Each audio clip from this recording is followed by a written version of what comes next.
T minus 10, T minus 10, 8, 7, 7, 6, 5, 4, 3, 2, 1. Ignition, lift off. I'm Tracey. I'm Christian. We're Tumbleweed RvLife. Welcome back. How are you?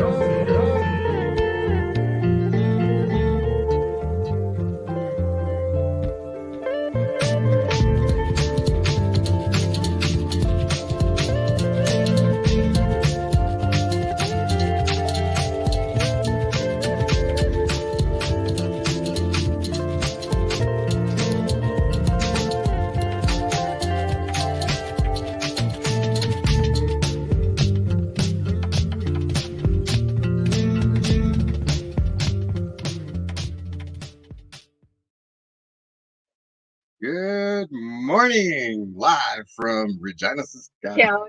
Yeah, it's Tumbleweed RvLife.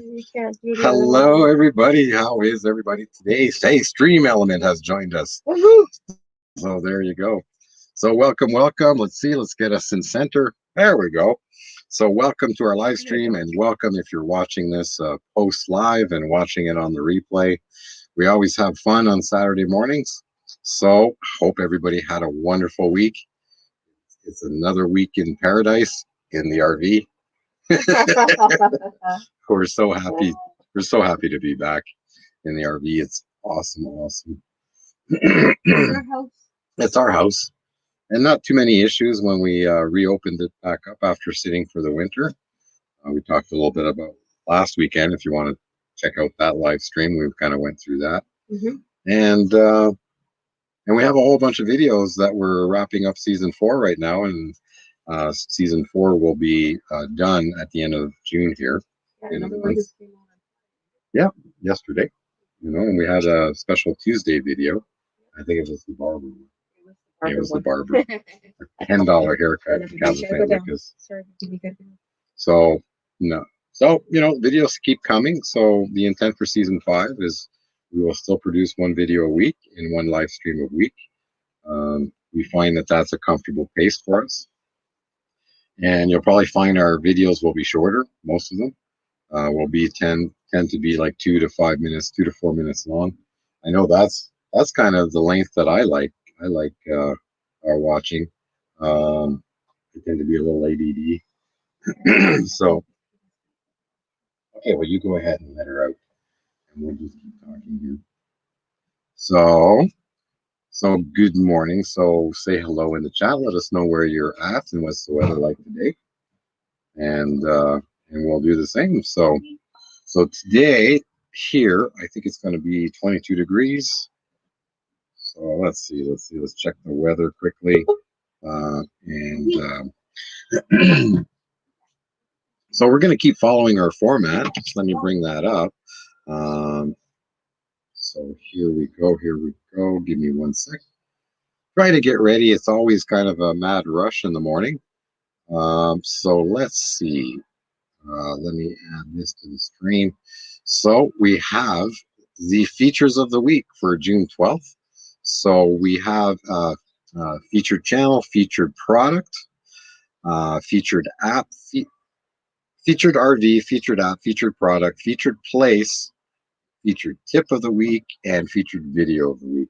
And we don't always make it through all that, but we wanted to make sure that we got some interesting stuff to talk about when we do. So I wanted to start right away and introduce our guest of the week, basically the featured channel of the week. So why don't you give me 1 sec and let's get Nate on right away.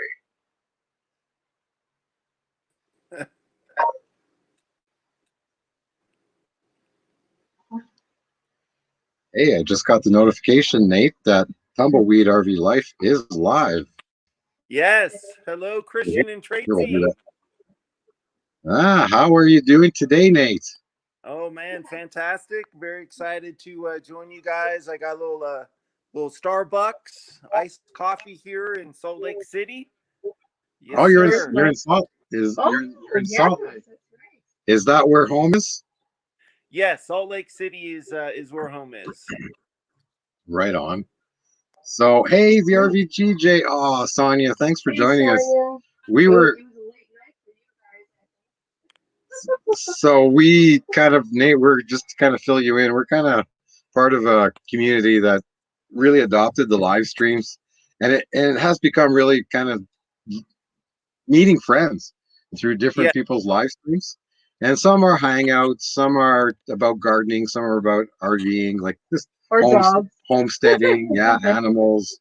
My daughter's channel is about horses and dogs. She's a groomer, and so it's a great way to kind of meet other people, but it's also a great way to build your channel. So it's kind of both Well, ways. People do it for different reasons. well, I'm very grateful that you and Tracey are having me on this morning, and I'm excited to be here and be a part of the community. Excellent. So the RV DJ goes live a whole bunch. So if you go check out her channel and subscribe and hit the bell, Sonia is always on, and she's always very open to have people on. It's very informal. Doesn't even schedule it. She puts out the link. You go on her live, go check out her live stream, and you want to go on, you can go on. It's always fun. With her, it's basically hangout, games, games online. Is it like Trivia? like We do trivia. a lot of trivia and stuff like that, and just hanging Very out, cool. having a good time. Now I need a Starbucks. Yeah, it's like maybe we should get some of that. Maybe we should get some of that cream of tequila we brought back. Yeah. So you two are in the up north in Canada, right? Whereabouts? Right. We are in brand new here, Rachel's Adventure. Woohoo! Hello, Okay, well, Rachel, we're gonna put you on. Hang on, just hang on a second, Nate. I'll answer that while you're doing. You gotta do your job there. He puts the new ones in our Excel file. Hey, our new friends. Nate, we are in Regina, Saskatchewan, Canada. That's right. Oh, okay. Right in the middle. Okay.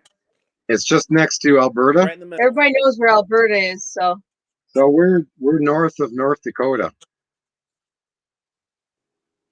Very cool. Yeah, so we're Utah is we're right below like Idaho and Wyoming and Montana.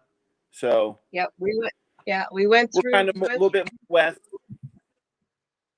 Yeah, we went through Utah. We went to Zion. Well, we're on the outskirts of Zion, right? Yeah. We just drove into overnight as we were traveling through to come home a year ago. Yep. So Nate, tell us a little bit. Yeah,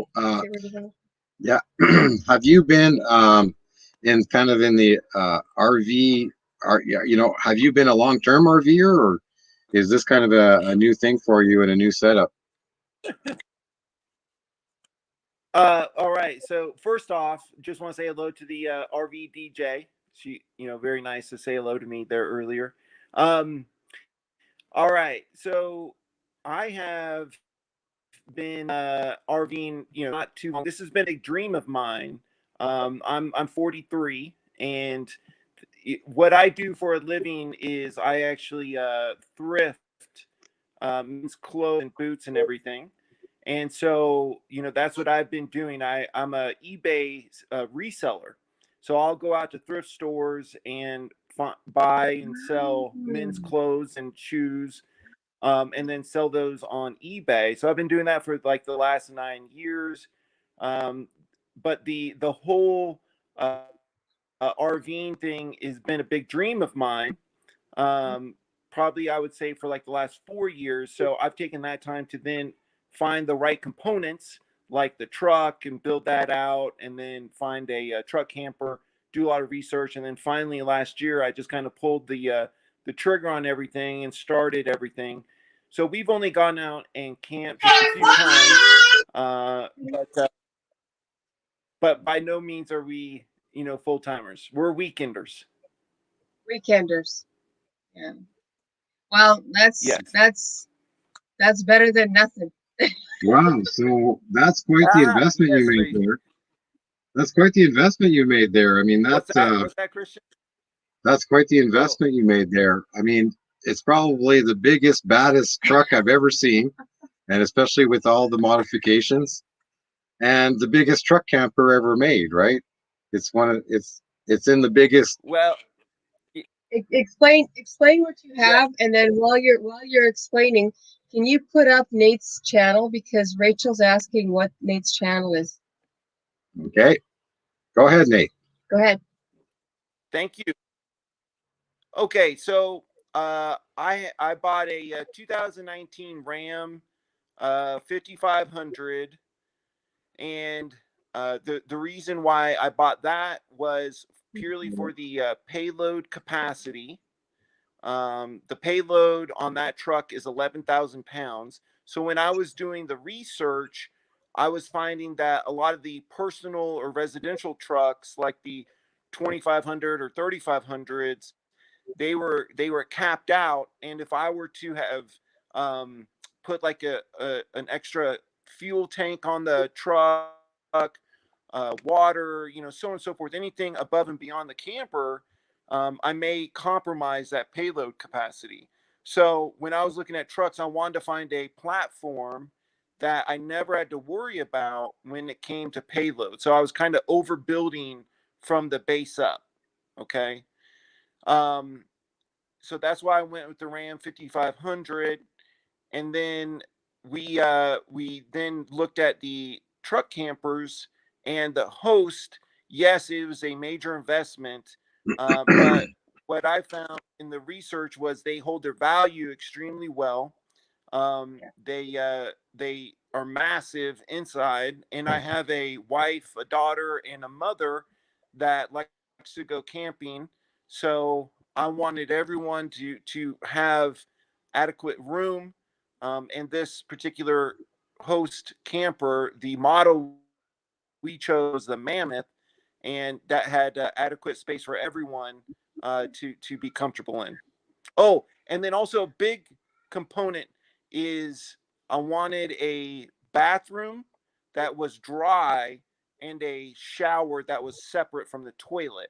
So Yeah. they don't make a lot of those in these truck campers. So this was There one we of the go. models. Yeah. Yeah, you're absolutely right. They do not. Christian was looking for one of these when we first started looking, and you can tell him the story. Yeah, it's like I'm envious because there was no host dealers. I don't think there's any in Canada. I think so Yes, for sir. us, I think Right. it was a 2 day drive to Washington State um, to even look at one. And so as much like it was my first choice.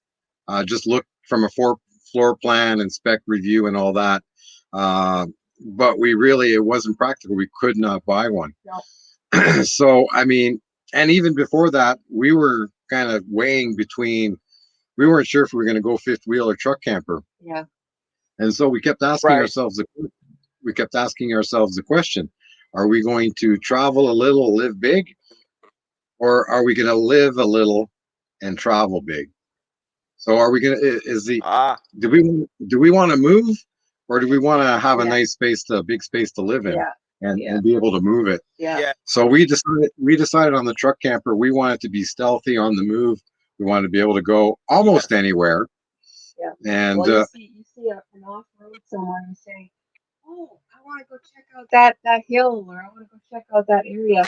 Well, you can't do that with a fifth with a wheel. fifth wheel. There's no way. Yes. Yes. And I concur on that. That was another huge reason to go with that truck camper, is to have that mobility. I mean, I can literally park in two parking spots. I mean, it's Correct. front and back. Um, and it's we're only 8 foot wide, 26 foot long, Yeah. and I could go to the grocery store. I could go to a gas station. I don't have to plan my entire trip around where I'm going to be able to do a U-turn. It's awesome. Exactly. Bingo, bingo. Exactly. That's the one. Yeah. And that's what I found. Like a lot of these, larger unit RVers are going for these really paid for planning apps, expensive apps, and they have to have multiples, and they have to have membership to like different RV parks because they're kind of stuck to stay in RV parks. Um, Yeah. Yep. and it gets and to me it's stressful, man. I don't have time to plan every single stop, and I work from the camper. I work Yes. from this platform. And I don't have time for that. It's stressful enough. Like it's really draining to be driving, to be a YouTuber, to download all your media every day and catalog it and file it for future videos. Yeah. And that's Yes, when you sir. arrive Yes. when you arrive to destination, right? Every day you gather all that stuff, and then I'll do a little bit of planning as to where I think I'll be the next night. But I don't have to book a campground. I really don't have to plan. We can just say go, and by about 4 hours before sunset, I like to look to see where we're going to end up. And we can choose a pullout. And you know, it could be anywhere. It could be a pullout on the Yeah. road. It could be a rest area, a truck stop. We tend to avoid Walmarts, Yes. you know, a Cabela's. Yeah. So why is that? Why do you avoid those? I've yet to park in any of them, but I do have a trip planning this winter to go to Florida, Alabama, and Mississippi. And I was thinking about, doing the Walmart Cabela kind of overnight. Tell me why you don't do that. Because everybody else does it. So the Walmart, some towns can be sketchy. San Diego. Like San Diego, you know, like border towns, you know, towns that are cities that are not kind of in good shape, you know, high crime. You can get weirdos in the parking lots. I've seen a lot of those stories. Okay. And everybody else is there, and not everybody adopts the etiquette, you know. And Uh, technically, you're not supposed to open your slides in a Walmart, and we don't. Just like you, we don't have a choice. We You know, have to. Yeah, we we have have to. to. So just like you, yes, exactly. we have to take 2, 3 parking spots. We try to get something maybe at the end Yeah. of a row, you know, on the edge and end of a row, so that the one slide actually opens up over the grass, over the, you know, the edge. The backslide, we back in. The backslide is over again over the curb, you know, the grass curb, and then that only leaves one slide, right? So now we've taken two, and I'll tend to park a little bit into the other spot so nobody thinks of taking it. But we have parked in one spot and open, and you know, just like you, the camper is so high we can open those slides and cars can still park in both other spots next to you. Hi, Ralph's Trucking. You gotta Right. stick to the So you're saying you're planning to do Florida next winter. Ralph's Trucking says, look at Trucker's Path. It shows a lot of parking. A lot of places to park. Yeah. Okay, like big rigs. So we tend to avoid wherever trucks go because they tend to idle all night, and that's a big reasons why we Yes. avoid trucks, because you get that grumble all night. We tried it, and it's like there's no sleep happening. I know truckers get used to it, just like you get used to trains and planes, you know, flying over. But we just can't seem to get used to it. Like there's other alternatives with the truck camper. If you could get used to that noise, then you're good. Or have earplugs. I use earplugs a lot. Right. Yes, yes. That is something we just went camping last weekend over in Park City area, and we forgot our little noise maker. It's called a dome, Yeah. DOHM, and it's a noise maker. So anyway, we're sitting there in the camper, and we're there's a lot of noise around, and we're like, man, why would we not take this to block that noise out? So uh, definitely, noisemaker or earplugs next time we go camping. Mm-hmm. Absolutely. It's called a dome. Yeah, I got it. I wrote it down. Yeah, the dome. So Ralph's Trucking. So, well, good morning, sir. How are you? Thanks for joining us this morning. We have Nate with Kruse and what? Views. Cruise and Kruse views. Kruse and Views, and yeah, Mhm. we are basically talking about truck camper life, and his truck and camper setup is just like, I thought we had a big setup with an Eagle Cap 1200 and an F450, but Nate took it one level further, and I think it's more like 10 levels further. No, So no. It's yeah, you guys have the ultimate setup as well. And you really pay attention to, the things that matter most, which is a big truck for a big camper. And Yeah. I think your setup is definitely awesome. I will say this right now. Well, I'll tell you, like, I didn't even know about the map, but then when he started talking about it, I was like, well, why didn't we do that? And then he explained, well, we couldn't because there was no dealers in Canada, and that's it's a beautiful Yeah. setup. Like, you have a picture there of their setup, right? That's the yes, one there. Yeah. yes, and Ralph, I assume it's Ralph. Um, I have to go look at our VIP list to make sure, but I'm pretty sure it's Ralph. Ralph's Trucking. Ralph's Trucking. We do have Trucker's Path. It's definitely Yes. a great app.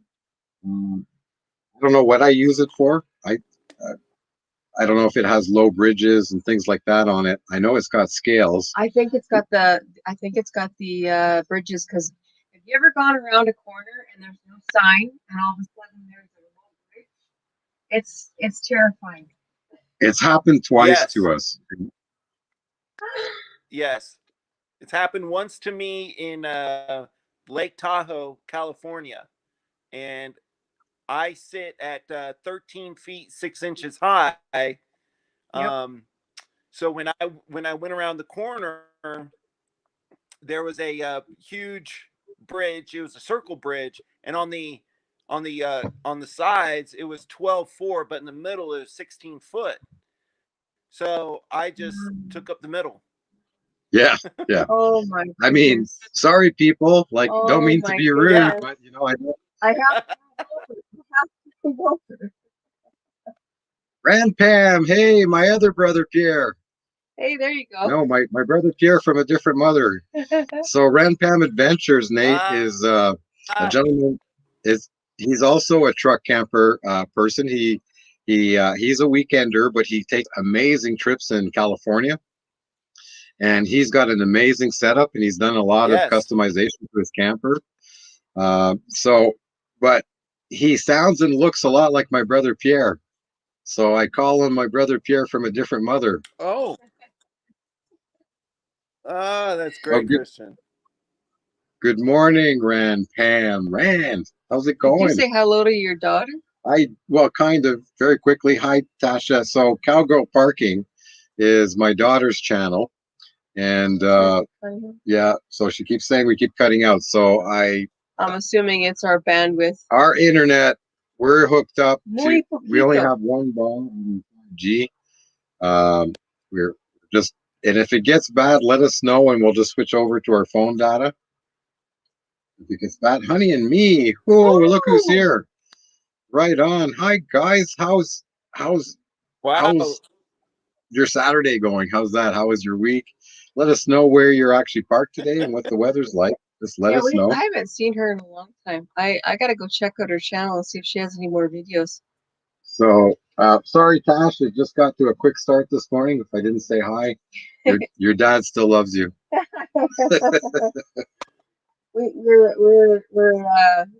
We're deep in conversation with Nate.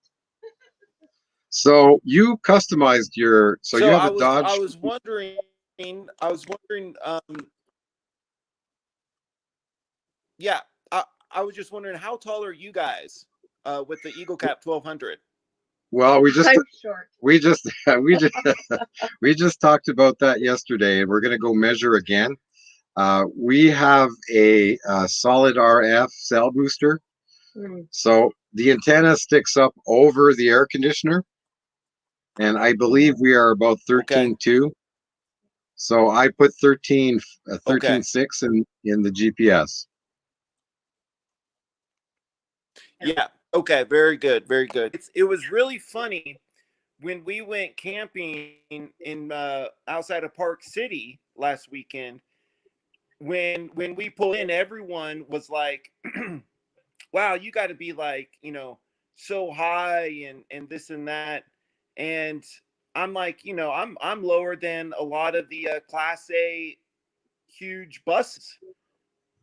Yes. So, you know, it's interesting that people see truck campers, sometimes big ones like Eagle Cap and Host. Um, they it's a misconception. Yes. Yes. Yeah, I mean, absolutely. And you have a lift kit on your truck too, don't you? I do. So I used a company called Buckstop Truckware out of the state of Oregon, and they did a single wheel conversion on my 5500. And so what they did was is they removed the dually rear tires and the front tires, and they put larger military grade tires on That's my right. truck. So I, hmm so I don't, I no longer have six tires. I have four, and then with that conversion came with a 3.5 inch lift.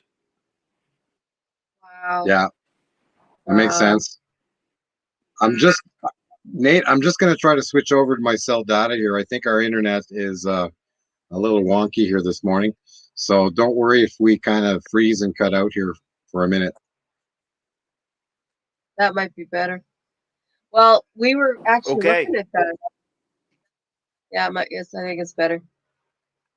There you go. Honey and me, yes, you can tell we are back in the camper. We got home last week, so we've been back in Canada for a week now. Um, And it was raining the whole week. oh yeah, it rained all I week. think her name's Susan, right? I cannot remember her name, but I think her name's Susan. Okay.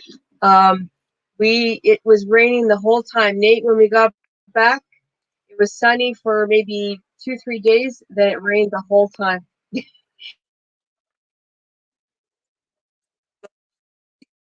Wow. Yeah. We're just switching over. Okay, put that on the cell booster. We're close, just close to it. So we just switched to cell data. How's that, Nate? And anybody I notice any I difference? think you're still um I think you guys are still looking good. Okay, we'll just see with you because uh, it's somebody was saying that they couldn't quite always hear Tracey.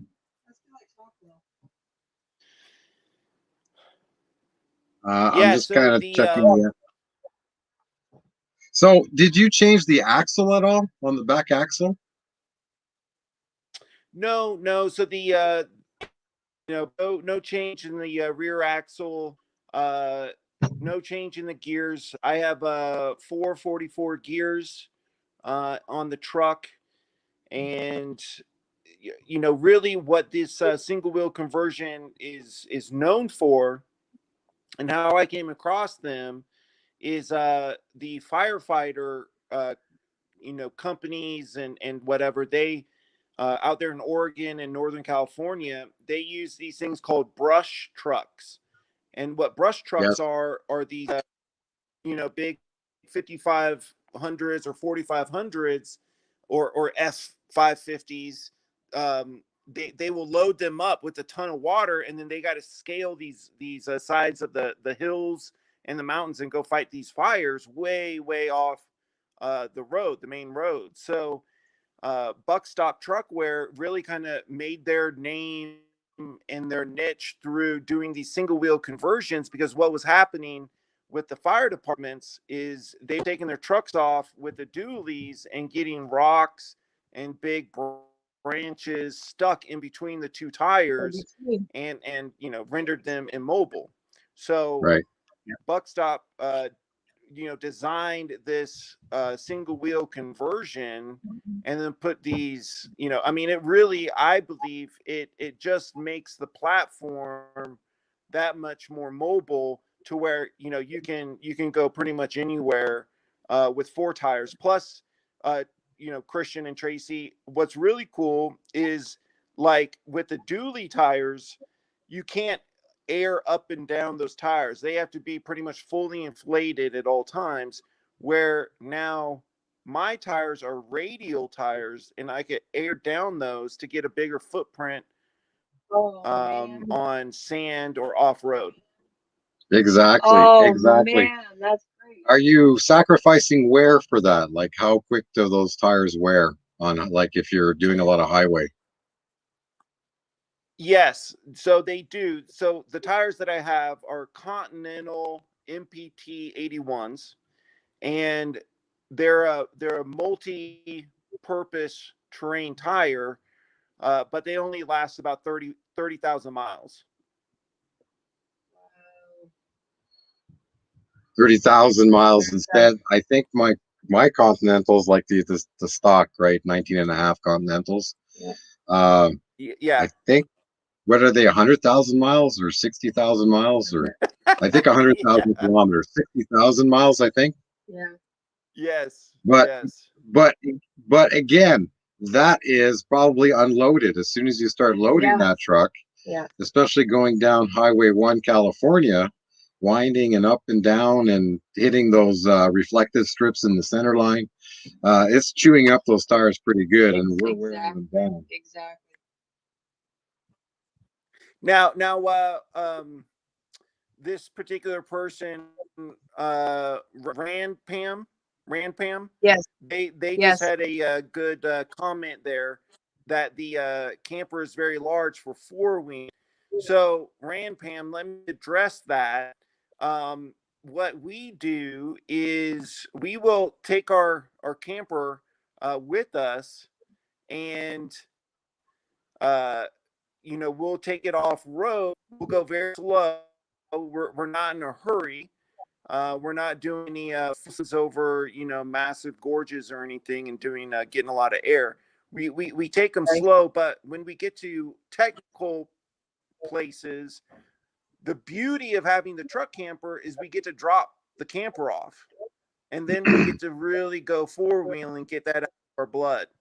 So, that's, yes, we have a very large truck camper, but we're not taking on technical 4-wheeling routes. We're dropping that off, and then we'll go 4-wheeling. So just the tires, how much is a set of 4 tires? I want to compare it to, if I have to replace 6 of my Continentals, how does it compare to replacing 4 of your Continentals? So they're about $500 a piece. So about $2,000. What? So that's about the same as me then. Yeah. I think mine are 450. Yeah. 350, 450, somewhere around there. Yeah. In the States. Yeah, I'm factoring for that. Yeah, so that's interesting. Now the nice part about having 4 tires instead of 6 dualies, Yeah. it's a lot easier to rotate your tires. Yes. Yes. And again, what Buckstop Truckware did is they designed a 20-inch steel rim that is out on the side. You flip it around, dish in on the other. So that way you can rotate them front and back, and just flip the rim around. So all 4 tires can be on all 4 corners at different times. Okay. Hey, Rand Pam's asking if that's his first camper. Is that your first truck camper, Nate? It is. So here we go. Rampam confirmed that he also has a dually. Yeah. And it's $2,000 for a set of 6. And I think for me in Canada, I think it's around 2,500, 3,000, with all the balancing in Canadian dollars. And so it's quite significant. And they want $200 to rotate each time. I looked at the wear. The wear is even across the 4 tires on the dualies. And I just chose not to rotate, and I'll just replace all 4 early. And that way I don't have to replace 6. And the front ones are in great shape. They hardly wear at all because of that little bit of weight off the back, right? Right. That's what I chose to do. That might not be appropriate for everybody. If you're not getting even wear across your 4 dualies, then you're going to be stuck and have to rotate. Yeah.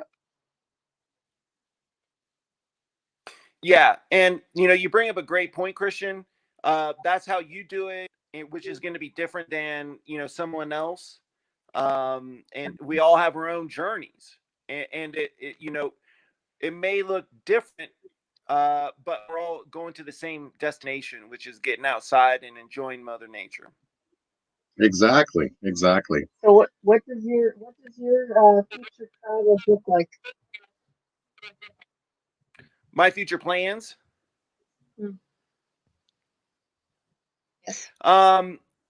Ultimately, this is what we would love to do, guys. So we have a daughter. She's 2.5, and we want to get out and travel. I've owned a small business for the last 9 years, and I think it's very important to highlight small businesses, and show public that there isn't just big box companies out there. Still, there's still people that take a lot of pride in their businesses. And so what we ultimately want to do is get out and interview small businesses that are way out in the middle of nowhere, on the um, out in remote places where a lot of people never go, but yet they're still there. And we would love to highlight those businesses. That's fantastic. That's fantastic. That's great. We like I totally agree, 100%. If we can choose, even in Baja, if we could choose to go to the grocery store, we'll go to a market. We'll go to a farmer's market, or we'll go to Yes. a smaller store, Like rather than, a locally grown independent produce stand. yeah. Right. No, it's I mean, we have so many fond memories of meeting very interesting, eclectic people that have roadside souvenir stores or Yes. restaurant. And you know exactly. And so we just felt compelled, because we know how much it takes to have your own business. We just felt compelled that it would be very nice to use a platform like YouTube and really show others that, hey, these people have a passion as well. Oh, I'm excited for Right you. on. That's great. That's great. And that's the biggest challenge of going full-time RV life, is how can you translate that business and bring it on the road, Exactly. to Right. try to make it portable. And that's Right. the biggest, that's probably what keeps people from going from, weekending and taking extended trips to going full-time. That is the key. And if it wasn't, like, I started my business in 2014, actively, hung my shingle in 2016. So it wasn't an overnight thing. It takes some planning. Yeah. But everything was pushing us in that direction, that we wanted to be free. And after spending like 4.5 years on the road together, Yeah. we figured we were compatible and we enjoyed being together. In this small space. Yeah. So, and we Well, enjoyed the road. yeah, it's all about the dance. It's all about the dance in the small spaces, right? When you're dealing with somebody else. So, even So I just these wanted to answer real quick. Oh, go ahead. go ahead, Christian. Oh, I was just gonna say, I wanted to answer. Ram Pam had a few questions here. Um, the my miles per gallon, with damper on and I'm fully loaded, is about miles per gallon. Okay. I'm running the Hemi 6.4 gasoline engine. So I do not have a diesel. It is a gas engine. It's a very rare model to have my platform of the 5500 and not have a diesel, but I was able to find one with a gas. So just to answer those quick ones for Rand Pam. Right on. So you have a gas driver then? You have a gasoline engine? Yes. Morning, Lance. Yes. Wow. I didn't think that was possible. Yeah, Like by the we time thought you were diesel as well. like I thought, pretty much everything after like a 4500 and up would have been diesel. Yeah. Well, like I said, it's very rare to find a gas engine, but I wanted to just for just a few things that are different. One, I didn't want to deal with the sorry, I got a little light coming in. I want to deal with DEF, the diesel exhaust fluid. I didn't, and then what I really wanted to do was have higher revs while off road. Than having something that has to wind up like a turbo. Again, diesels are great, and they will always pull so much more than a gas engine. But I'm not pulling, I'm hauling, as we both know. So I wanted a little bit more payload and a little bit higher revs at the beginning. There's the channel link, guys. And Kruse and Views. and it's also in the description below. I just want to take a little bit of time here. I want to show the beginning of your video of the inside walkthrough, Nate. So let's just show that. We'll just take just Okay. 2 minutes. We'll just okay. You know what? It was one of the best walkthroughs I've seen. That being said, let's have a quick look. Christian. Let's have a quick look, and we'll go full screen. And I'm going to mute us, Nate.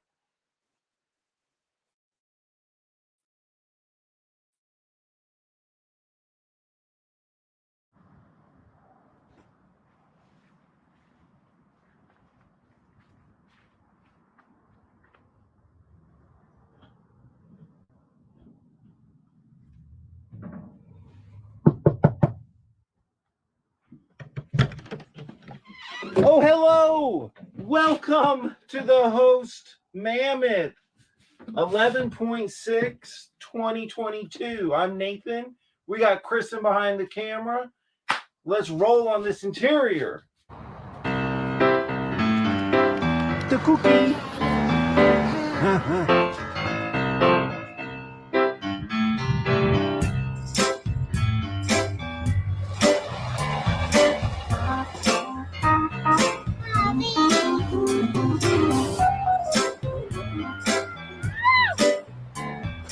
First off, this is a host's largest truck camper. It's a triple slide. So we got one slide in the kitchen, one slide here in the living room, and one slide in the rear. Opens up this huge living area, like a little living room. It's awesome.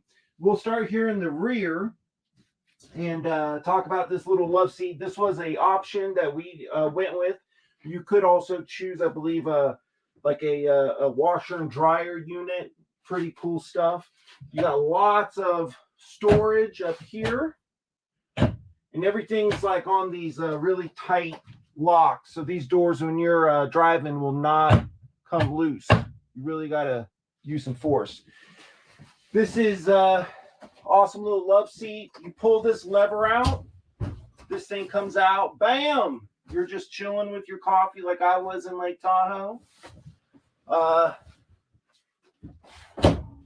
Then what's also cool for your guests is that this thing can jackknife out into a little bed for the kids or for one adult.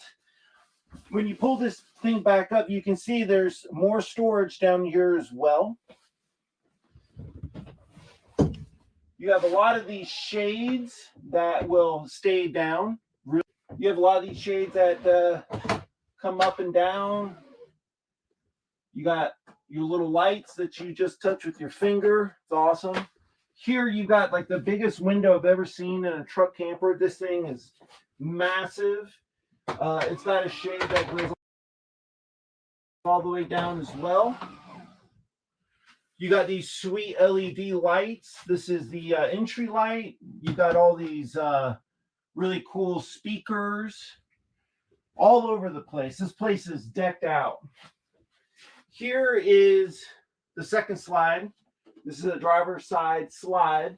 Another massive window that you can open up. All of these open up. They got screens on them.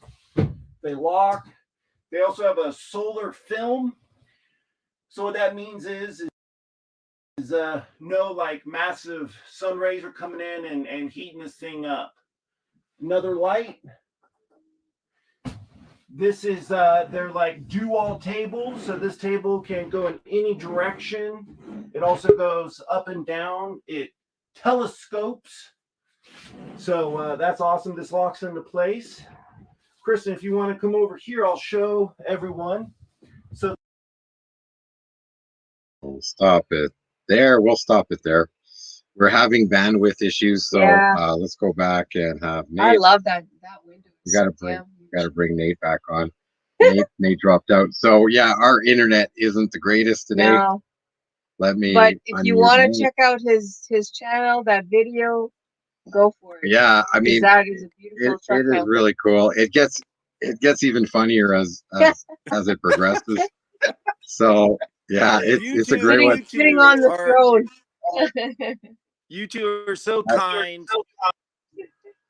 I love the opening. I love how you introed that video. How you started. Hello there. Yes. Well, listen, Christian and Tracey, you two are so kind to share that and give me a little bit of a highlight this morning. Man, I think what you two are doing is just bringing that positive passion to this truck camper community, and I really appreciate you guys. Right on. Well, thank you. We always love finding people that have kind of the same passion and the same spirit, and it's great because through the community we make a lot of great friends. Yes. And we end up, because we're on the road, we end up meeting each other at one point. Our path will, end up crossing. It's really wild. Yep. And yes. Do you have any decals? Like, are you promoting your channel? Like, do you have decals on your camper or truck? Not yet. Again, we're relatively new. We are going to get some magnets to stick on the truck and to stick on the back of the camper, but we don't I see behind you two, you've got your decals there, which I really like. And but we don't yet. Well, you're gonna have to send us an email of your address, and we'll send you some stickers and some merch. That would be fantastic. I will definitely be very, very proud to don your merchandise or your sticker on our truck. And again, Tracey, Christian, keep up the absolute awesome job with your live streams. And I would be honored to be on this again with you too. Absolutely. Cool. Maybe have your lovely wife too. Yes, man. My face, I'm sure, gets old looking at. So I'll definitely bring her on. Hey, before you go, one quick question: did you order your truck camper with the options you were looking for? Or did you find something on the lot that you then had options put on it? No, I did find one that was already built and on a lot, but it did not have anywhere near the things that I really wanted. So I did place the order. It was a brand new build, and I waited about 5 months for that. But it was well worth it because to wait 5 months and then to have something that was custom to what our needs were, we'll have it for the next 20, 30 years hopefully.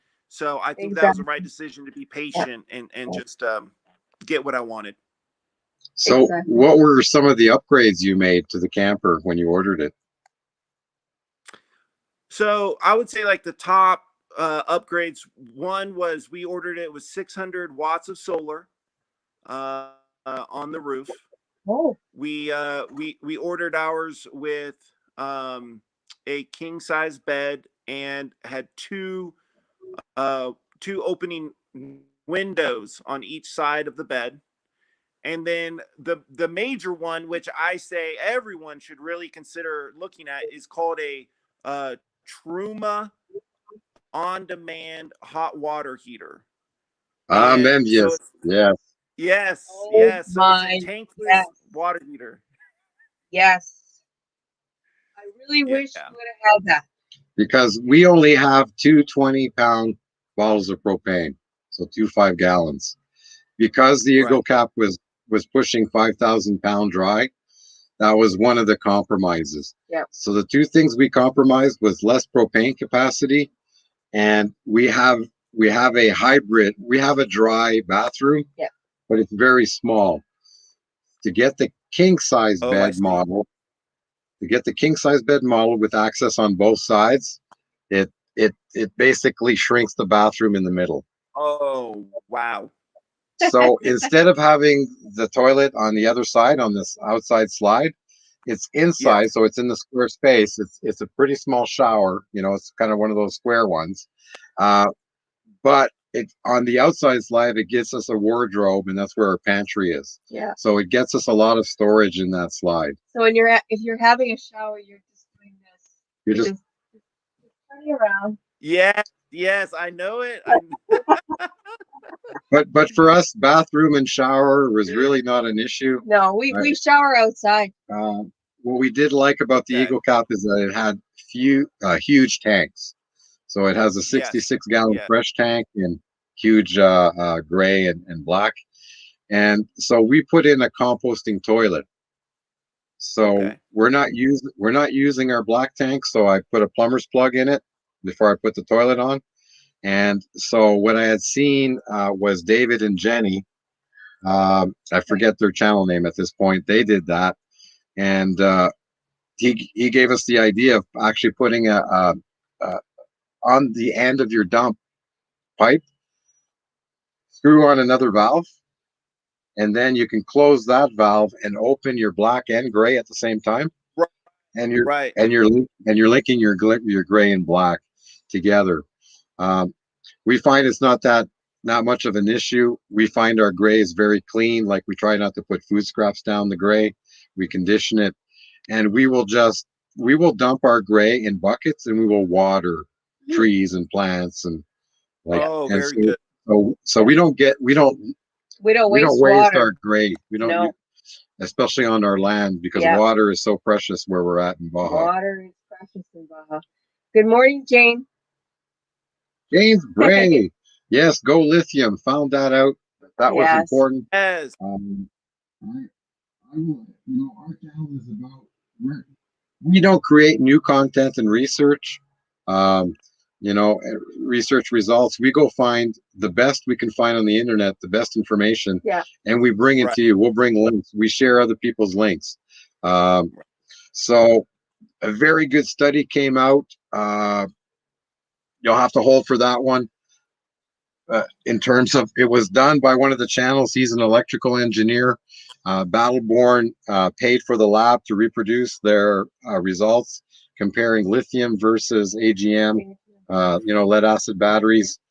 And it's outrageous. If you're not running lithium, you're wasting your money keeping the stock RV batteries. If you should really consider upgrading that, especially if you're running a solar system. Especially if you're looking at running off grid. At this point, I Yeah. am convinced that lithium is the only way to go at this point. Absolutely. So, Well, listen, it has been amazing to spend this hour with you, and I again, it was my pleasure to join. And I have my daughter. She wants to ride her scooter, like she's persistent. So I must tend to that. But again, Yes. it was my pleasure and honor to be on your show today, Tracey and Christian, and just want to Very wish you nice meeting you, guys Nate. very safe travels. and Yes, you too. and our email address is everywhere on all our social Yep. media on YouTube. So drop us an email. Stay connected. We'll make sure we put you in our Outlook contacts, and follow our journey, because every Saturday we post where we're going to be on our journey. We're heading to Michigan, down to Florida, across to Houston, back over to probably San Diego and then down Baja again next fall. Yes. Fantastic. Well, you guys keep up the awesome work. Okay, well, say hello to Kristin. Yes. And will. big hugs to all of you, and you guys stay safe. Thank you so much. You guys have a great day. All right. Have a You wonderful too. Sunday.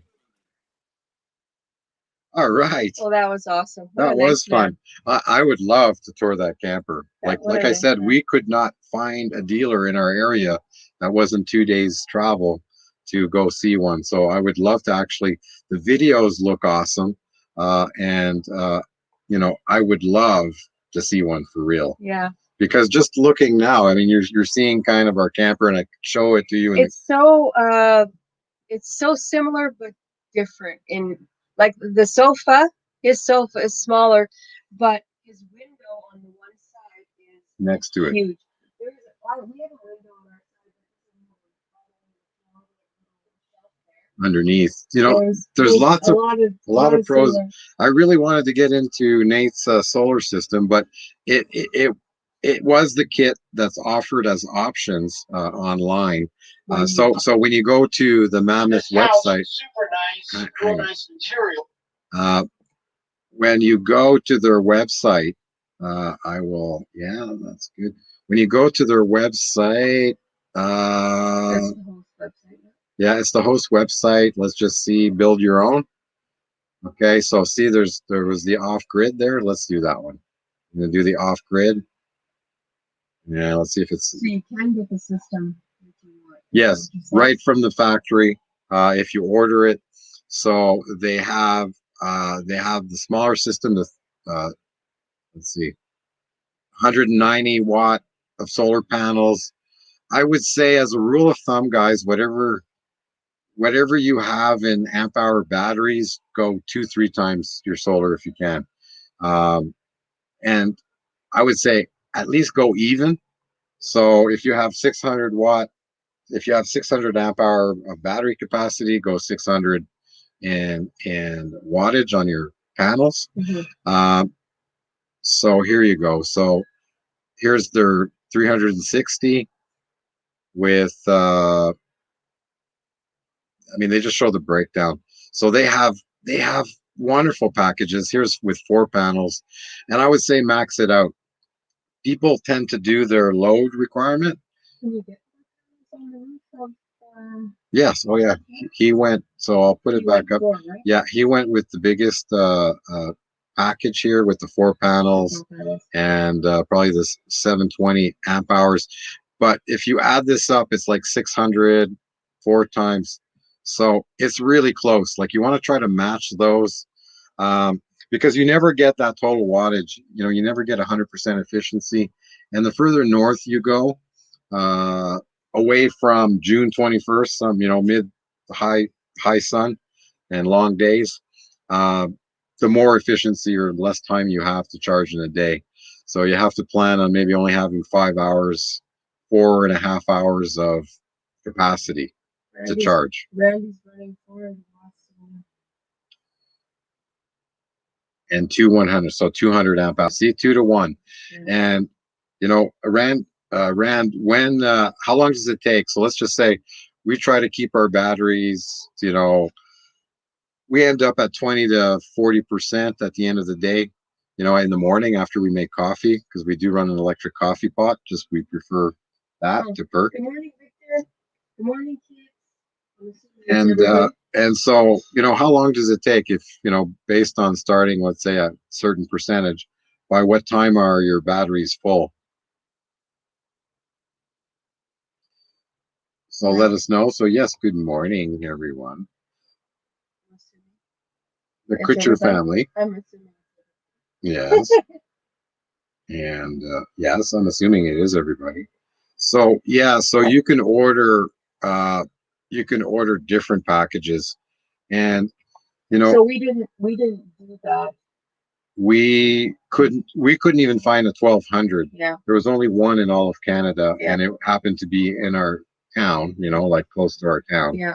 And so we were Eagle Cat 1200, this Yeah. unit. It was the only one in Yeah. Western Canada. I think Yeah. there was another one in Ontario, which is 2 days drive away, like 24-hour drive away, or was it 48 hours? Anyways, it was insane. yeah, it's 2 days of driving as in nonstop.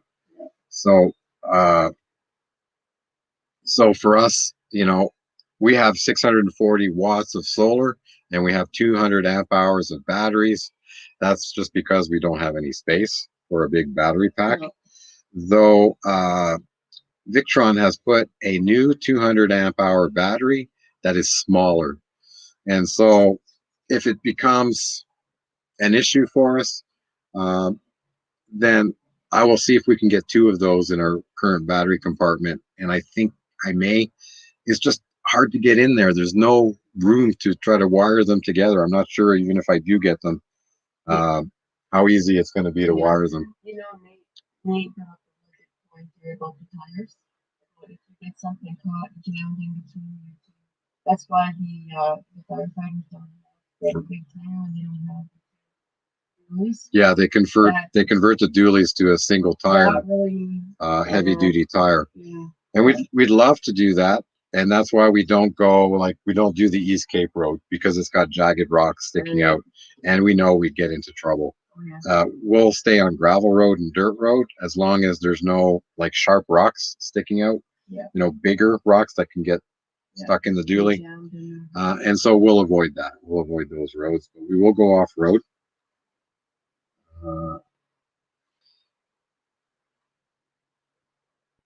Yeah.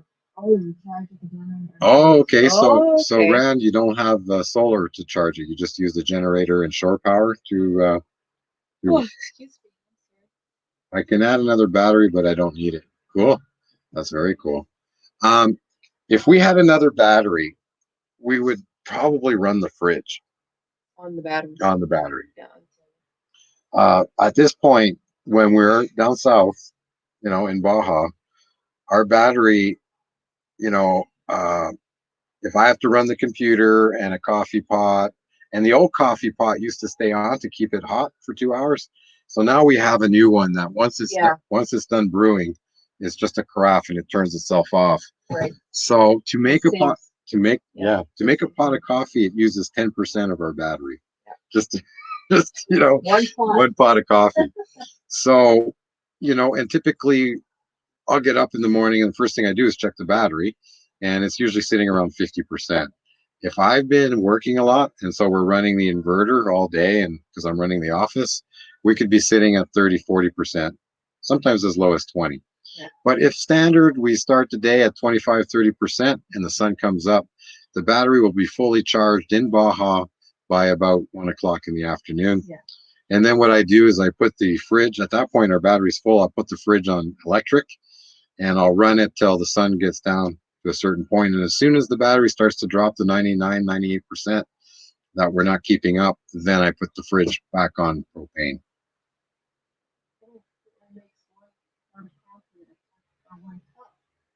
Make 1 cup of coffee at a time. Next one. Okay. Yeah. Well, we drink too much of it, so sometimes we'll actually make a second pot. Oh, Brand, one cup would not do. That's not for me. We're not there yet. So. But this is like, I mean, it's decaf. It's still fake, but decaf still has a little bit of caffeine, right? Yes, it does. Like it's 98% or 95% caffeine. So, yes. So we have more. So we have more information today. The more you know. Yeah, the more you know. So let's bring this back up. Okay. So we'll go to the app of the week. So we still love our TOGO RV. We tried the RV Wizard for trip planning. We weren't impressed with it. It's more designed for big fifth wheel people that need really a lot of planning down to where I'm staying, when I'm staying, how long is it going to take me to get there. I can book and it's just over the top for us. But some people like that, even if you aren't a truck camper, they kind of like that. I found it had a big learning curve, and it it took a lot of time to manage, and it was clunky in terms of if it wasn't a destination that you could search, like it was hard to do a custom destination that wasn't an RV park or a gas station, or so I found it clunky. I did evaluate it for a week. I didn't feel like it was worth for us. I think the $79 or whatever it was pricey, whatever it was, That's for a year membership. So, and it wasn't app based. It didn't have an app base. It was only browser based. So there's a lot of things that went around against it. So we're coming back to TOGO. We love TOGO. Really, what it is, it's an RV companion. It gives you the RV GPS and planning. But what the plus does, for $39, but through our link, it's only $29, so you get $10 off. It gives you yeah. I don't know. I think I cleared some of my cookies this week, but what it does is that it Road Trippers is now included with it. Road Trippers used to be $29 on its own, so now basically just by going TOGO, you get Road Trippers for free, which is great, and TOGO gives you a whole bunch of checklists, pre-done checklists for RVers, and more importantly, that it gives you a whole bunch of discount codes for a lot of other RVing products. So you should check it out. Even if you're with Road Trippers, that gets all you can get that all reset. But have a look at it if you haven't done Road Trippers yet. We love Road Trippers. That's what we use for our planning now. And so the nice part about Road Trippers is that there's a whole bunch of routes, trips that are already pre-planned for you that you can use as a basis to start. And there's a whole bunch of themes like historic stops, highway guides, like driving different highways. You'll notice here, these are all Canada, Ontario Highway 60, Trans-Canada, Western Provinces. But if you go to the bottom, so scenic drives, if you go to the bottom, you get different countries. And so we default to Canada because we are Canadian, right, on our profile. But now, if you look, all the trips are basically in the US. So we downloaded the Alaska trip, and that's where we're going to base our starting point of our trip planning. Now, if you've been kind of hanging around for a while on our live streams, you will know that a few months ago we started our planning, and it was we just kind of laid the outline of where we're going to be going, and we will be going to number 4 if we have to ship our camper across the border if the borders aren't open. So that's why we're going all the way west before we head east. And number 5 is N21, Michigan 21 meetup in September, the 3rd week of September. So that's what's driving the whole trip. That's when we leave. That will dictate when we leave. And then we're going to Florida. But even better is, check this out. Go back to here. So if we go back to Road Trippers, Tumbleweed, Regina, Florida is what I call the trip. And if we go to that one and let it load, and boom. So as you can see, there's a few more points on the trip. And so we're slowly building up stops. And I think it might be possible to even export it. I know we can share the trip with other people too. So and all these stops, once you're on the app, the phone app, you can push it to your GPS. So it could be like an actual GPS unit or Google Maps or whatever GPS app or device that you use, you can push it to it if it's like Wi-Fi, Bluetooth compatible. So it's really cool. We still love it. Like I said, I evaluated a whole bunch of different other apps and systems, and I know because I do all the planning, it's like I keep coming back to Road Trippers. So really love it. Really love it. So let us know in the comments, what do you guys use to plan a trip? Maybe if you're weekending, you just go to Google Maps and say, we're going to go to this place and just go. Or, or do you really get into the planning? Uh, Susan from Honey.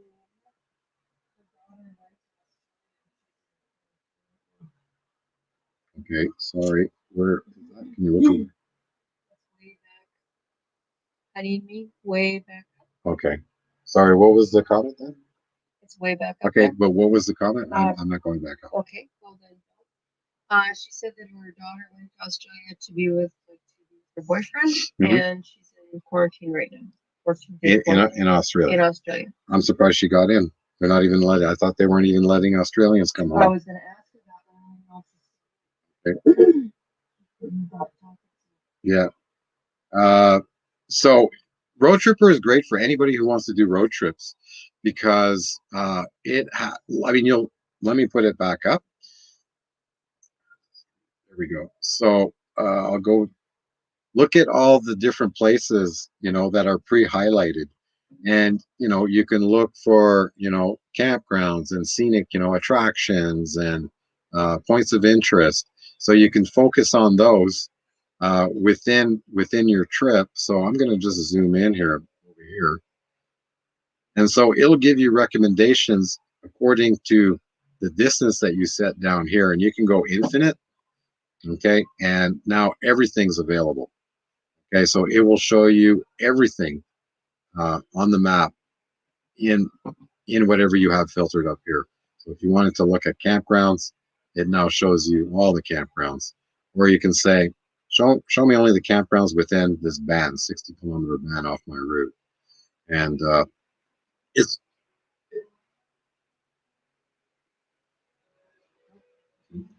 my phone's ringing.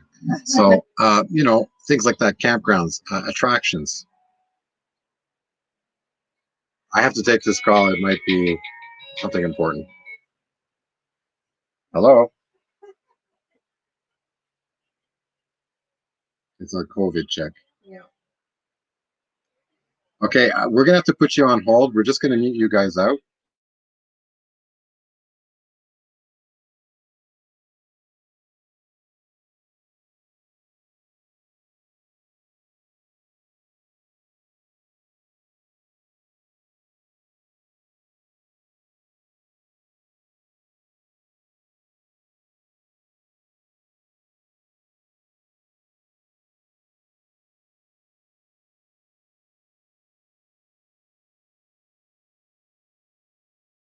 Invalidate information. So they're If you do they're not calling provide both this Tracy and I at the same or if you time, provide like false the information, the you could be robocall. charged with an So offense it's the under nanny state of Corporation Canada Act calling. or So even I'm sorry, guys, we have to take these calls. We have to If you report would in. like details We on how cannot your personal not information answer these will be calls.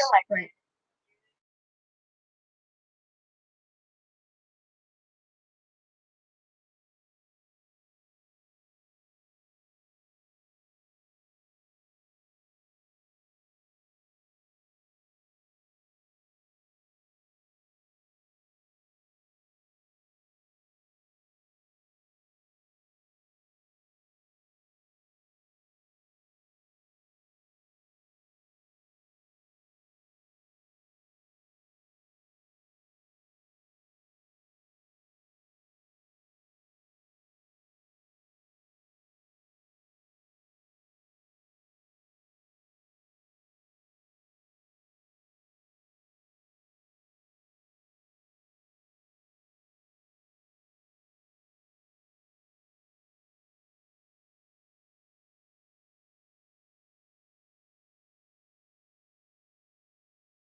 But this also Jack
So we are back. So we'll just play Nate on the side there. So yeah, so we have to take those calls, and they called both me and Tracy at the same time, 10 seconds. So we had to let the other call go. There's a voicemail. No, I'm sure the robocall will call again here. We'll try again. So it's we said we wouldn't talk about it, so we won't talk about it. But it's like Canadians traveling. I'm telling you, it's bad. It's really bad. It's definitely the nanny state. Um, they contact you by email, by phone. You have to report by app. We had somebody come to the door to do a health check. Like it's crazy. It's over the top. So, anyways, enough about that. So where were we before we were rudely interrupted? So let's go back to here. And so yeah, so we absolutely love road trippers. We use it. If you have any questions about it, I did do a video on it in season 3. So if you search road trippers on our channel, you'll be able to find that video. But kind of, I think 3 highlights that we have right now on this trip is the Michigan meetup here at number 13, Lake of Dreams Campground. Really excited about meeting a whole bunch of fellow YouTubers and RVers that follow the channel. The next one is North Carolina. We are trying to, the timing is just perfect to catch a NASCAR race, which I've always wanted to do. Like, I used to watch motor racing, any type of motor racing, when I was younger. And that's always been a bucket list. I've always wanted to see a race from the stand. So hopefully hit that bucket list. And then the other one is Johnson Space Center to catch a launch. Not only visit the Space Center park, amusement park, but actually hope to see a SpaceX launch while we're down there. And again, the schedule is just about right that we can go from one to the other. So, and there's another meetup here, I guess number 4 point. There's a meetup here at number set, the Mayberry meetup, that we could backtrack a little bit, and the timing again after the NASCAR race, we can meet that meetup. So hopefully the stars align and everything will work out. So that is the app of the week.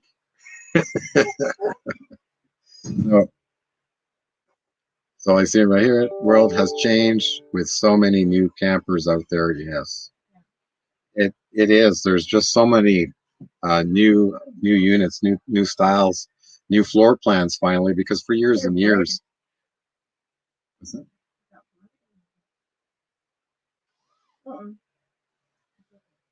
better than being hot in here. So here's a question for you guys. If you were in the market again to buy a new RV, would you buy the same one? Actually, knowing what you know now and what was available at the time, okay, because there's so much, like Rand said, there's a lot of new stuff now. But now that you know what you know about your camper and seeing what similar units or other units that were available, would you buy the same camper again today? That's after that one, would you? And if you wouldn't, what else would you buy? What caught your eye? I know. So Rand says, yep, he would buy the same one. I am. Go ahead. If I wasn't married, like we weren't together, I wasn't married, and it was me single, I would have gotten that unit that was at the place where we bought it. It's like a Class C, kind of. It's classed as an expedition vehicle. Yeah. It's on a 550 F550 custom built chassis mount box. So it's more an expedition vehicle. Yeah. 4 tires. I'll have to go back in the photo gallery and check that out. But it was definitely a single person, single female. I felt when I first walked in, I thought I would feel driving this, I would feel comfortable being alone in this unit. So you had the 4x4-ness of the truck, right? Right. Of the F550. So you had that kind of rugged platform compared to a Class C.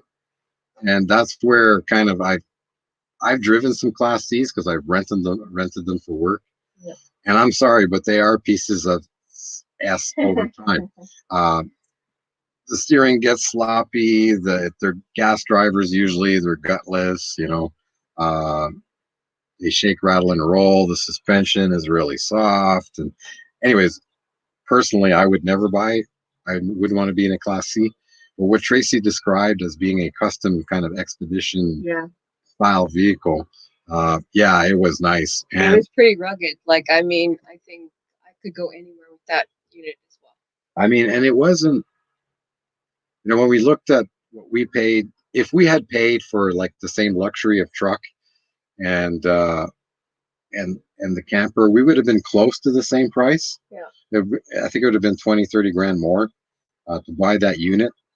But that didn't, like, our cost to match that unit. We have the solar, we have all the modifications we make. We have the composting toilet, Right.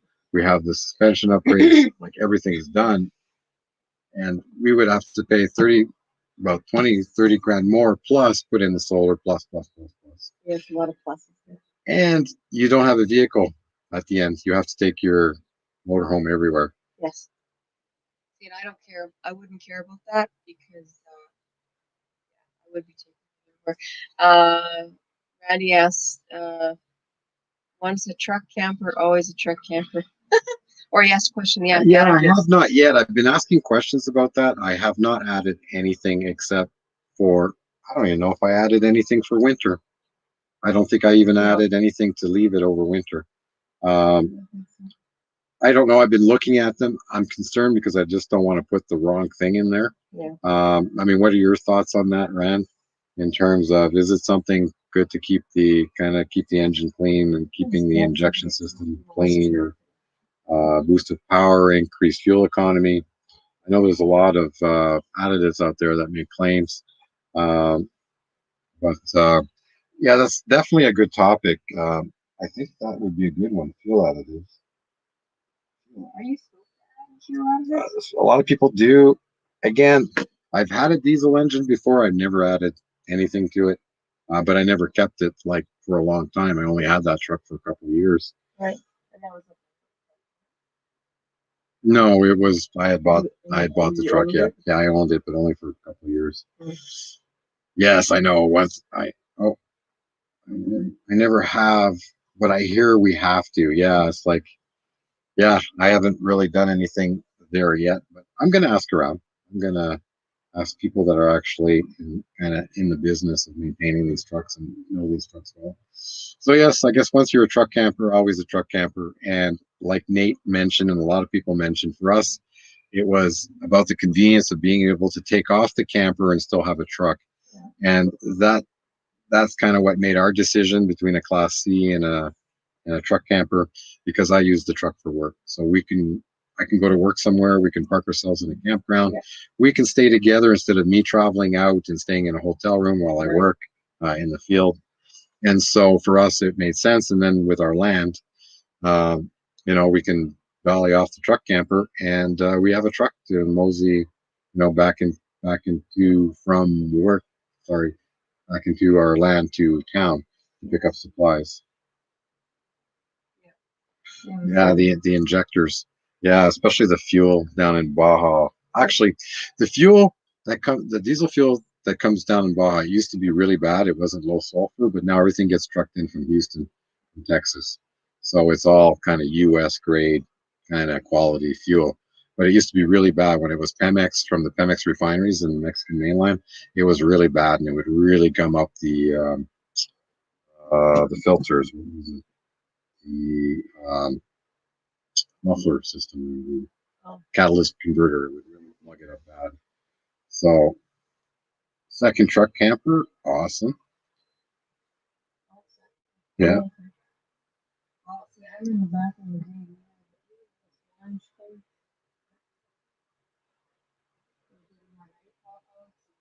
Yeah, just straight box. Yeah.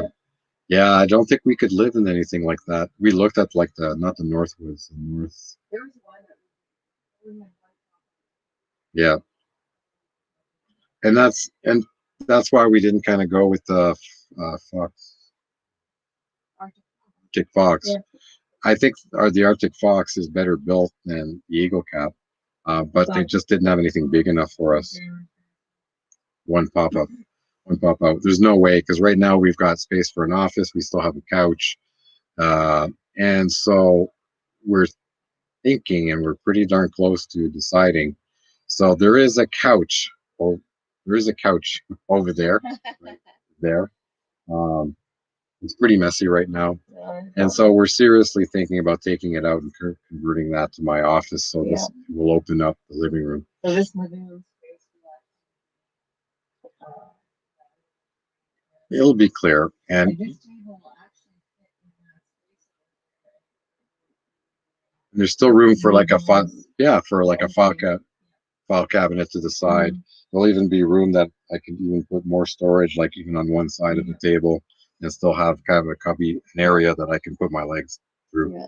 But just like all the other renos that we've done, it can easily go back to spec. Like we'll take it out, but we're gonna take it out in a way that destroy everything. Yeah, like nothing's going to be attached to the walls or anything. No. We're not going to screw down anything. No. This is just a folding table from Costco. But we bought this one because the height is adjustable. So we'll be able, now that right now the table's on the floor and the seating is higher, so we lift it up. We'll be able to bring it down because the seating will be lower and the table will be higher. So we'll be able to bring down the table to make it so that you can work comfortably. Yeah, we're not gonna so yeah. So the other one, yeah. So, oh, sorry, wrong one. Keeps popping. I'm retired. Don't want an office anymore. Yeah. Yeah. Well, we don't need one. But the couch is, I don't know. Maybe it's because my back is sore. I can't seem to find a good comfortable spot. yeah. So let's see. There's 4 of you left. Rad Pam, messiness, right? And it's family. So maybe I'm. Oh, okay. It's caught on something, but that's the couch we're thinking of getting rid of. But of course, the dogs are going to lose their perch. There is a drawer, so there's storage. Don't look at the mess, guys. We just got back. And as you can see, it's been Amazon Blitz to get everything set up. Yeah, we've got a lot more coming too. So we're thinking of taking that out. And, I think we're pretty much decided. We looked underneath at the bolts and all that. We've got to look at it some more. Once we have all. Easy removal. An easy removal. Once you take the drawer out, I hope so. Easy removal. Yeah. So, But make sure you take video. Yeah. How to put it all back in. And that was true. I did that mistake. So we had a leak when we got here on our kitchen drain. Yeah. So this is the hose part that is the flexible part. So the kitchen slide can come in and out. And as you can see, that white plastic fitting cracked. It broke right off, and the hose started pulling out of the pipe, the black ABS pipe. So, and that was at both ends of the pipe. And so it was dripping pretty badly at the inlet upper side. And that's where we started seeing water in the stairs going down. So this is just on the edge of the stairs. So took off the panel and saw the drip. And it's something that wasn't caused by the winterization process. There was nothing to do with that. It had more to do with the slide opening and closing and over time stressing those fittings. It may have just cracked. There wasn't much I could do in terms of anchoring it down or making it better. It's just I ordered 2 extra fittings so that when it did it again, I've got I've got spares that I can do that repair again. But there's really no permanent fix. I think as the plastic hardens over time, that they will just keep cracking all the time. So definitely a deficiency in the build. So once we get everything done and cleared out of here and all our Amazon in, and that we can get out of here and maybe go stay somewhere else, we can basically just pile everything on the bed and open up this back area so that we can work on the couch area and move that. I figure all goes well, it could be done in a day even, you know. But if it's not, then we have the option to go to our secondary location where we can stay overnight there. So, secondary location. You know who you are. The secret location. Dun, Do you? Oh, hi, Sue. Here. Lucky dog, it's the second hour. Hi, Sue. Welcome, welcome. So yeah, so it's been a great live. We had a featured channel of the week. Oh, That's me. so we have to take this call also. It's our COVID call-in check, robocall. It'll be for me. So now it's for Tracey. Tracey has to do her. So we'll be right back. We'll play something for you.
There you go. We answered the nanny. Oh, So yeah, this is Nate's setup, man. It's pretty sweet. So yeah. so we'll play that just kind of to the side here. Well, that won't work. So we'll go like this. He likes cutting it off. You know, got the camera here. Yeah. Like cut me off. Okay, let's do the Let's do the other product of the stuff. week. So this week we're featuring, so it's in the link below.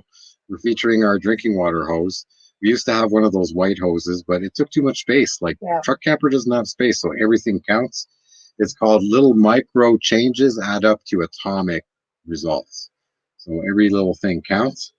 And so we went to this 25-foot hose. It's perfect. It fits into our kind of wet water uh, bin in the bottom where we keep kind of all this kind of stuff. And so it really helped us put more stuff in there. So it's the same bin where we put our little water transfer pump and we pump in water into our fresh tank. Love it. Just realized that we don't really have anything longer than 25 foot. So we just ordered a collapsible hose. I think it's 25 feet. I think it's 50 feet, 25 feet, 25, I think, another 25, and a Y splitter. So we can then split this one from the source uh, at this one here, and we can have another hose to wash things down from the supply. So, so this is for our fresh water. So our city water supply. We never put city water in our fresh tank. We only pump in drinking water quality. Hey, Captain Jack. It's good like morning. Captain Jack is going live in 20 minutes. So we are going to go raid Captain Jack after the call. Hope you're doing well. And that you've had an awesome week and having a great weekend. And so it's a little pricey for a hose that's Canadian dollars, Yeah. but it was worth every penny and love the. Yeah, absolutely. So you don't have an update, eh, on this? I do not.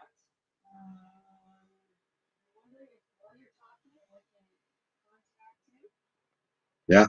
and see if I can Okay, so in the meantime, while Tracy's doing that, let's just listen to this. As you know, we support causes in the Cabo San Lucas area, and this one was very important. When Tropical Storm Odile, I think it was Odile, and hurricanes hit, uh, people come to the rescue and help others. And the story of this person here is, it's a selfless story, and really no regard for her own personal well-being. So let's have a listen. Hey everybody, I'm Brian, and this is my wife Jacqueline, and we are the faces of Los Cabos Missions for Christ. We're coming to you today, and we just want to ask for donations because we are starting a project for Margarita. Margarita is part of our team. She has been since COVID began last year. She has been the center of the feeding kitchen, and when we were giving out food bags, the dispenses that we were giving out to thousands when COVID hit and everybody lost their jobs. Margarita doesn't ask for anything. She has the most loving servant's heart, and we just want to be there for her. We want to be able to support her.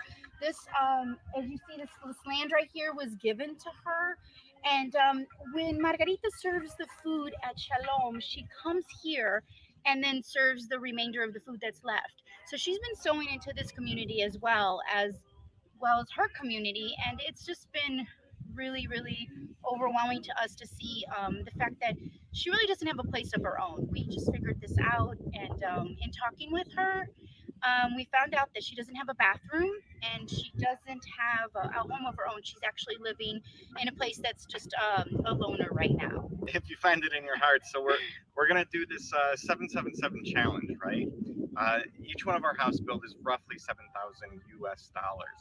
So that's 17, but we're going to ask 7 of you to share this video and this challenge with 7 of your friends and dedicate $7 a day for 7 days as a donation towards this project. So that would be a total of $49 over the course of 7 days. And if we have enough of you guys, we'll be able to raise this funds so quickly that it'll just happen like that and we'll be able to start. We thank you so much for everything you do. We thank you for sowing into our ministry. We thank you for loving us, and most importantly, for loving Margarita. Margarita never asks for anything, and this came from our heart, and so we know that it's coming from God. And we thank you for all your blessings. Yes, thank you very much. God bless you.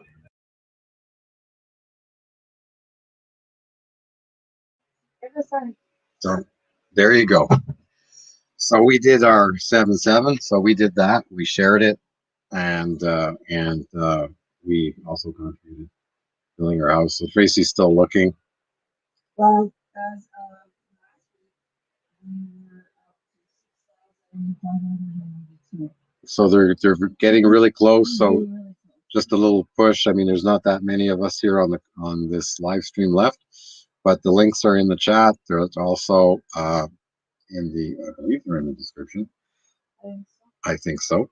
So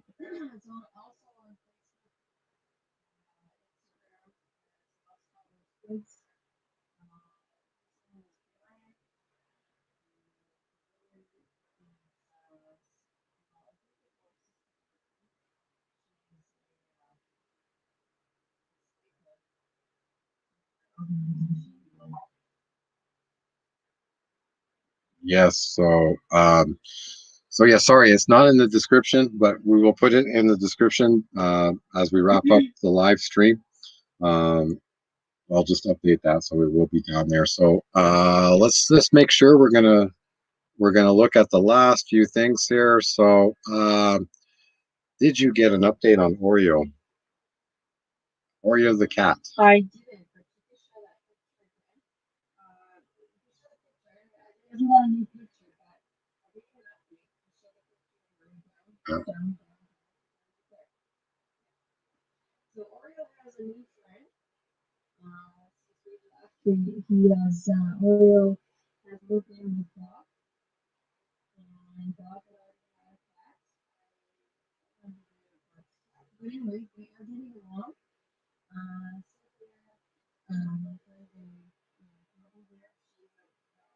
she sent me a message saying that they are getting along great. She said, yeah, she said that Oreo is doing awesome, but she cats are coming along great. Awesome. That's what she said. All right. Excellent. Perfect. There you go. Too much running through the brain.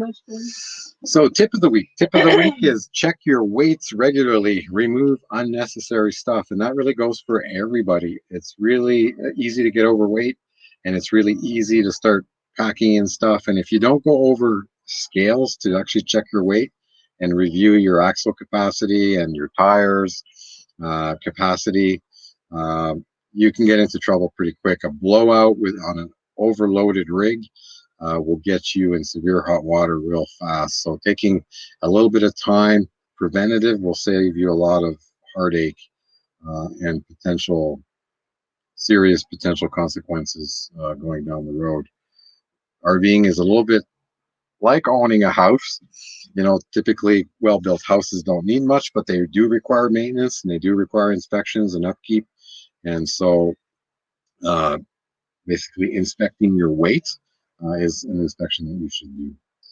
And so we do that. We know where all the free scales are, and we never miss an opportunity to go check our weight. And we have done a lot of load shedding here, weight shedding, and we're still working on it. We're still debating, can we get rid of this? Can we get rid of that?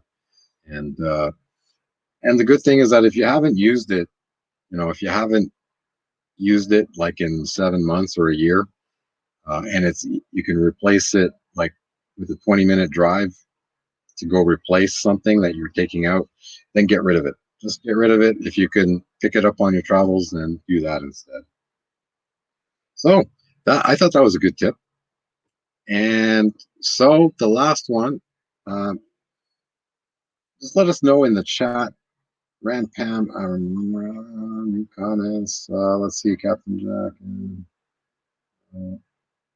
Okay, so let us know in the chat two things. One, what was something you finally took out of your rig that you found totally useless and you carry it around for a long time, just taking space and weight? Man.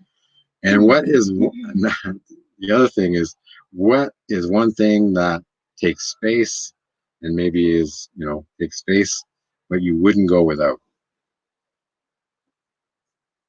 Wow. A lot of things. Uh, where are you going? I don't know.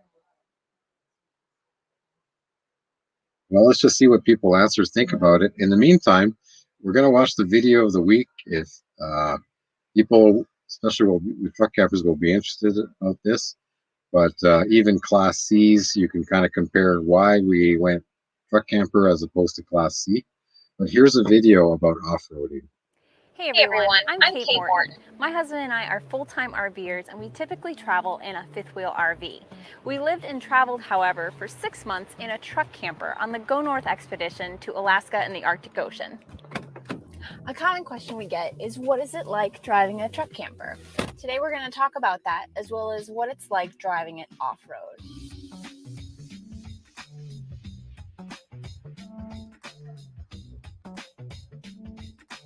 Truck campers and the trucks that haul them come in a variety of sizes and shapes, but no matter what, you're going to want to find a truck that is capable of carrying the additional bulk of a truck camper.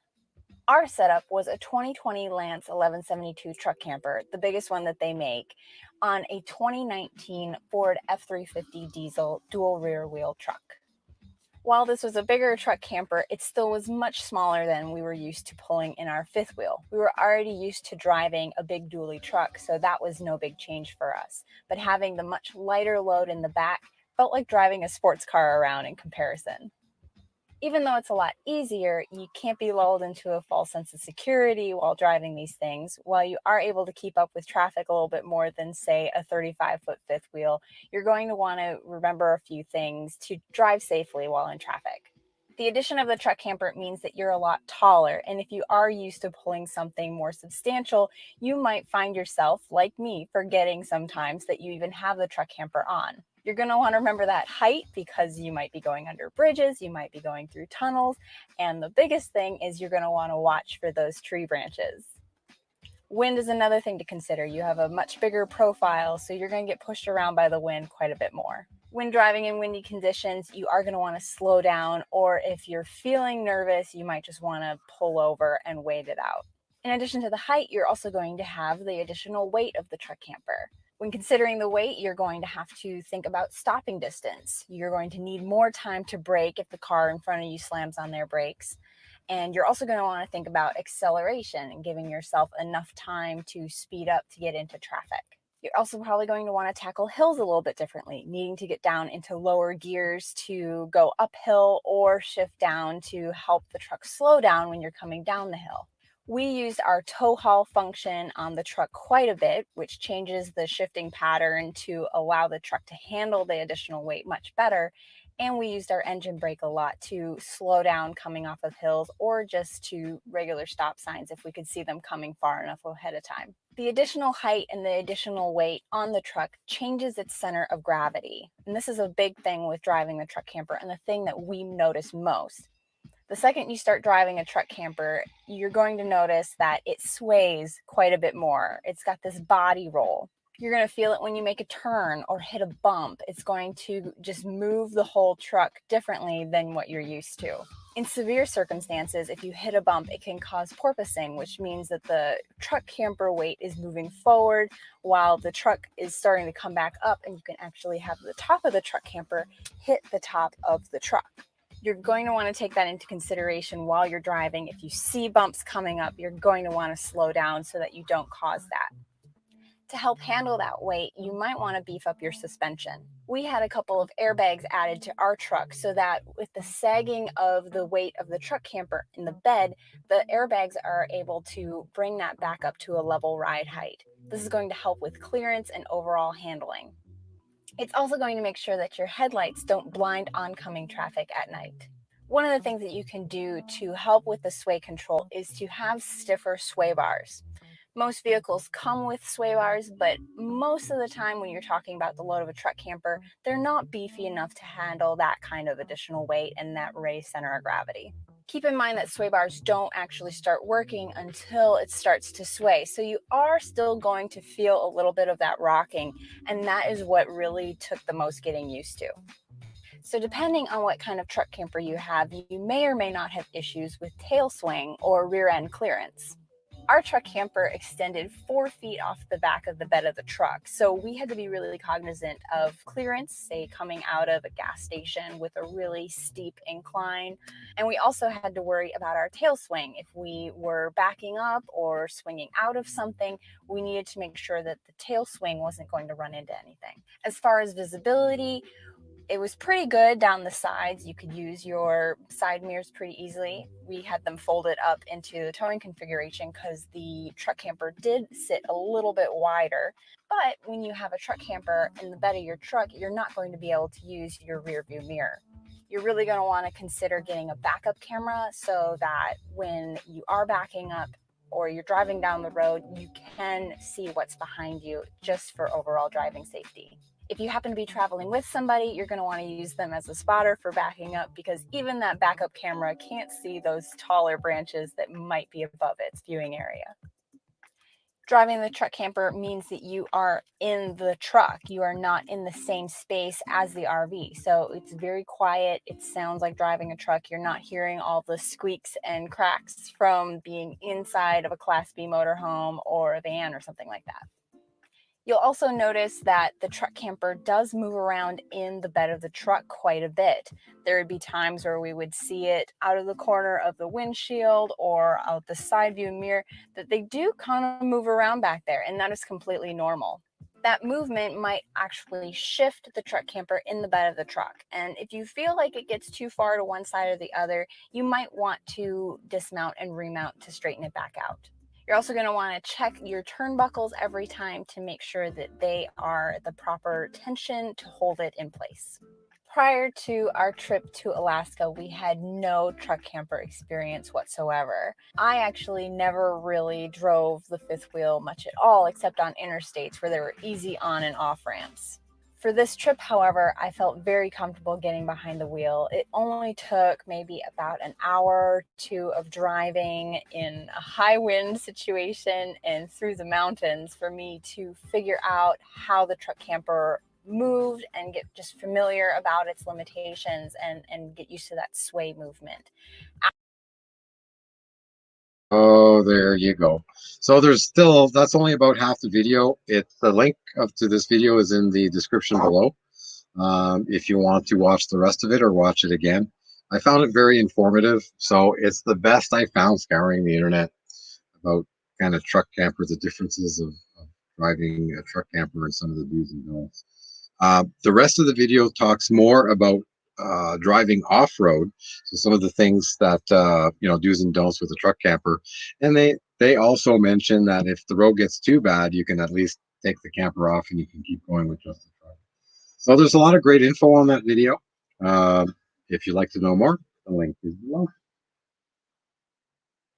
What do you say, my darling?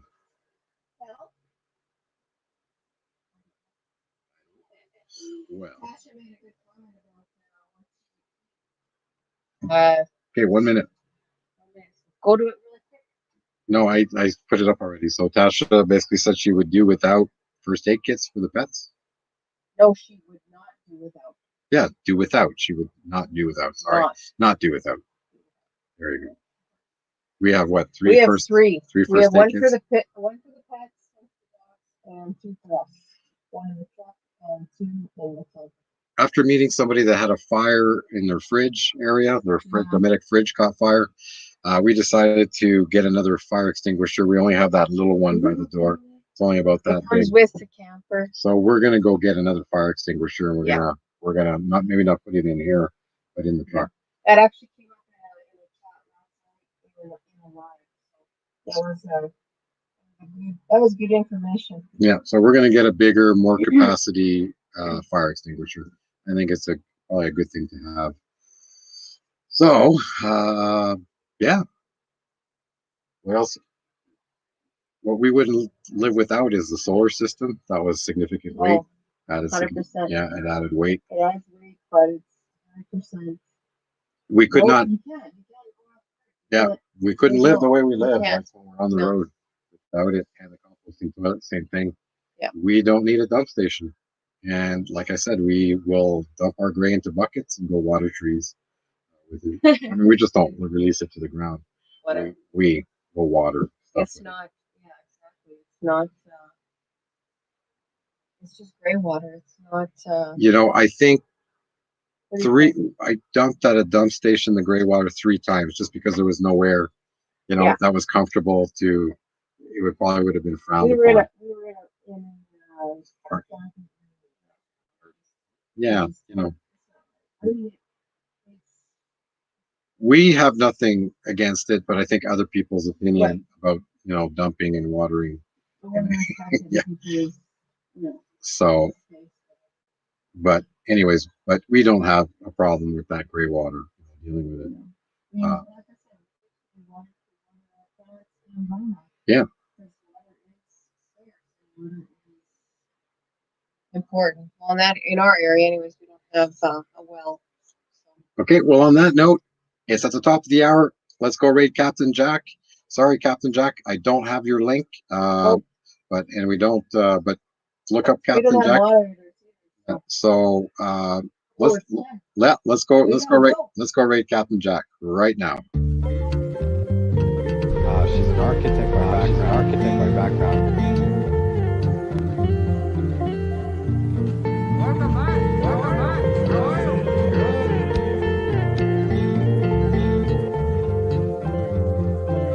Let's make sure. I hope you can see and hear me.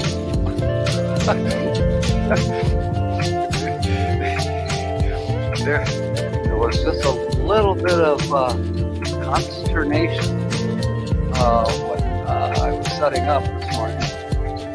My camera didn't work. I'm like, what? Oh my. What is going on? How could my camera not be working? So I rebooted everything. And I decided I wouldn't mess around with my normal Wi-Fi connection. I'm using my MiFi connection.